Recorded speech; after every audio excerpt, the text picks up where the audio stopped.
Hi, this is TJR, and last night I watched Batman Return of the Caped Crusaders. This is a direct to Blu-ray and DVD release from Warner Brothers Animation, and this animated motion picture is a continuation of the 1960s Batman TV series. This Blu-ray stars the voices of Adam West and Burt Ward, and also Julie Newmar as Catwoman.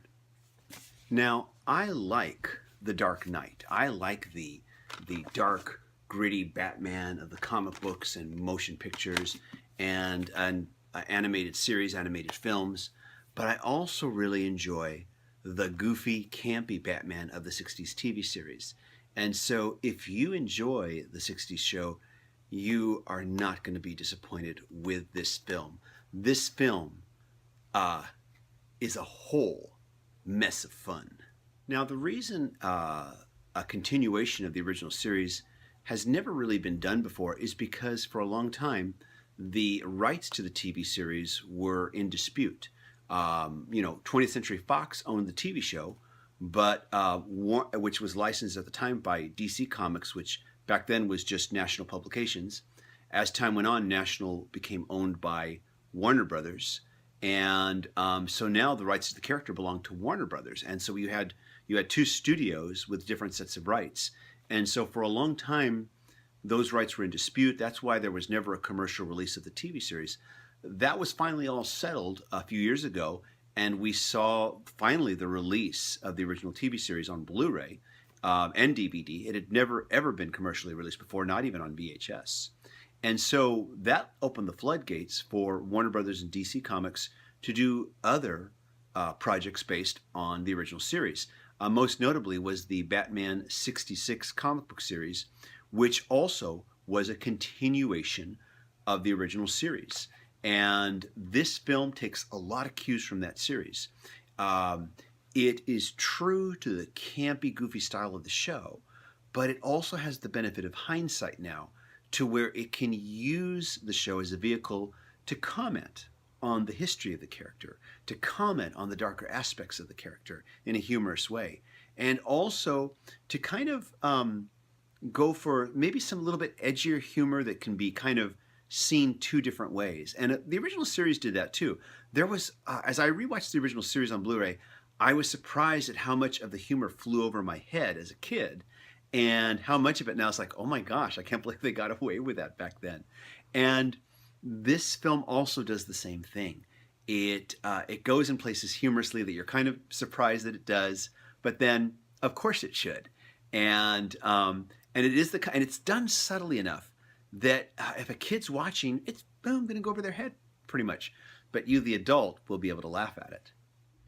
Now, plot-wise, this film is all over the map. I kind of get the feeling that the creators of this film, the writers, the director, that there was kind of this feeling of, oh my gosh, we finally get to, remake the original series again. And there's this kind of feeling of, we may never get a chance to do this again. So literally, let's do everything we've ever wanted to do. Let's throw everything but the kitchen sink into this. And, it works. It's just a whole lot of fun. Now, the casting, of course, the voice acting is spot on. Now, naturally, of course, we have Adam West as Batman, Burt Ward as Robin, and we have the four classic villains. We have the Penguin, the Riddler, the Joker, and Catwoman. Now, of those characters, only Julie Newmar is still alive, and it's great that she's doing the voice of Catwoman. She's also the villain that's given the most to do. This makes sense, not just because she's the only surviving original cast member, but also because of her relationship with Batman, and because it helps propel the plot forward. And so naturally, of course, she's going to be given more to do. The other actors are spot on with their, with their portrayals, and also the characters of Commissioner Gordon, Chief O'Hara, and Alfred the Butler. They're also spot on. I think the only voice actor that sounds at all different, or I should say not like the TV character, is Aunt Harriet. But however, Aunt Harriet, the character in this film, makes some of the funniest observations in regards to the lives of Bruce Wayne and Dick Grayson. And this is what I mean in regards to subtly updating the humor. She makes a number of observations about Bruce Wayne and Dick Grayson that would not have been made back in the 60s. One of my favorite YouTube bloggers, Captain Logan on the Geekvolution channel, once commented when DC Warner Animation decided to adapt Frank Miller's 80s graphic novel Batman: The Dark Knight Returns and decided to adapt it to a straight to Blu-ray and DVD animated feature. He had commented that he had kind of wished they had gotten Adam West to do the voice. And of course, if you've never heard of this or read this, this is one of the darkest Batman stories ever written. And after watching this movie, there is a subplot where, like I said, this version of Batman starts to go dark. A nefarious drug is slowly changing him. But once again, they do it in a very funny and campy way. But hearing Adam West do these scenes, and his voice, of course, now is definitely older. You can hear the age in his voice. There's a roughness to it. There's more of a gravel to it. And hearing him do those scenes where he does go darker made me think, I think we really missed an opportunity. Not that the actor, of course, on this release didn't do a good job. He did. But I'm kind of thinking that, yeah, he had a real, Captain Logan had a real point there.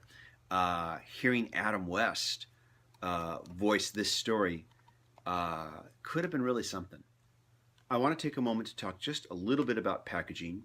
Now, in most stores, this is how you're going to find it. It's a Blu-ray release, of course. It has a slip case.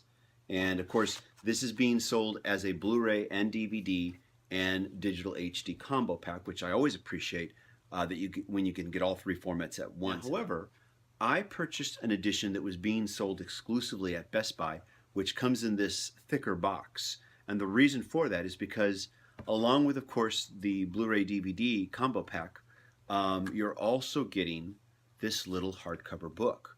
Now, this book, as it turns out, is a reprint of the first, of volume 1, I should say, of the Batman 1966 comic book series from DC Comics. Once again, this is a continuation of the original series, and they, of course, really do capture the feel of the original series, and also, once again, are doing action and set pieces that you couldn't do in the original 60s series. And, of course, that's what this movie is doing, too, is giving us action and set pieces that just weren't possible back then. 2 complaints, okay? And the first one is just a major nitpick. I realize this. In the comic series, of course, whenever the Joker appeared in a story, they went ahead and drew him, with the mustache, with just the white over it. In the original series, Cesar Romero had a mustache.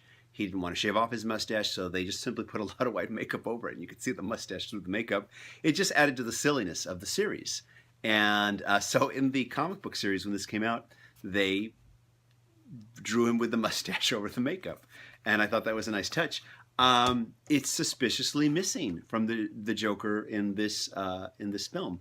And because they got everything else right, I'm just surprised they didn't do that. I think that just would have just been one more silly thing to add. I don't know, maybe it was too hard to animate, who knows. Now, the other little complaint I have is the music. And don't get me wrong, the music was very well done for this film. But what I'm talking about is that we don't have the original music from the TV series, and we don't have, and I don't mean the original recordings, but I mean the original themes. Now, before you all, go too crazy on me here, I want to point out we do have the original TV theme by Neil Hefti. That is there, and they do a great updated version of that for this film. But what I'm referring to is the rest of the music for the TV series that was performed by the Nelson Riddle Orchestra. And, if you remember with the TV show, every single character would have their little theme music. Every time you saw the Joker, you'd hear that music. Every time you saw the Penguin, you'd hear that theme music. Dum dum dum dum dum dum dum dum. And there was none of that. And I wasn't expecting the original recordings, but I was expecting to hear those themes. Now, I'm assuming this had to do with a rights issue and not being able to purchase the rights for that original music. Because when you do watch the film, you hear music that is kind of trying to emulate it, trying to evoke it, similar but different enough that you can avoid a copyright lawsuit. So obviously, this music, there's still some issues with being able to use that music in a new production. Or maybe they just couldn't afford it. Maybe it was just out of the budgetary range, so they just simply composed new music. The new music is good, don't get me wrong. But I do miss not hearing those character themes that we had in the original series. The only other disappointment about this is how sparse it is on bonus features. There are basically only 2 original bonus features, little featurettes. One is about the villains, the other is about the voiceover actors, but in reality, you could watch these together as just one feature.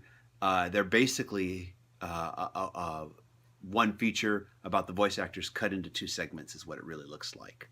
It's too bad there wasn't a little bit more of a making of, behind the scenes in regards to this film. But, oh well, what can you do? Just recently I reviewed the direct-to Blu-ray animated feature adaptation of Alan Moore's classic The Killing Joke comic that was also released back in the 80s. And I was kind of sorry afterwards that I had seen it in a theater because I felt they had really blown it. Generally speaking, it's been said that DC or Warner, as far as their superhero characters are concerned, are killing it in animation, but they're blowing it live action. And, I was very disappointed with the adaptation of The Killing Joke. But by comparison, they did kill it with this film. And I wished I had seen this one in a theater. In fact, I think Warner Brothers made a mistake not releasing this in theaters, doing a full-on motion picture campaign. I think this would have done gangbusters in the theaters. You have so many fans of the original series that are adults now that would want to take their kids. You have kids that would just want to go to it because it has Batman in it. It's colorful. It's got lots of action. And they would just want to go see it just because. I think this would have done gangbusters in the theaters. I think they made a real mistake just going straight to the home video market with this one. Apparently this film did get like a 1-night or 2-night release in theaters. And I think it would have looked great on the big screen. They did do that with this film, and it did a lot of box office. It's just unfortunate. After that, the word of mouth, after the fans saw it in theaters, the word of mouth was just so bad. It was a major disappointment. So I'm really glad that they didn't blow it with this one. This one was a lot of fun. And this film was also much better, much, much better than the last 2 live-action movies we've gotten. I should say the last 2 DC live-action films we've gotten. All in all, Batman Return of the Caped Crusaders is what the 60s TV series would have been like had it been made today and had it been made as a feature-length film with a major scale budget. Hey, this is TJR. Thank you so much for watching. And so, did you get to see this movie? What did you think? I'm going to look forward to reading your comments. Thanks. Bye.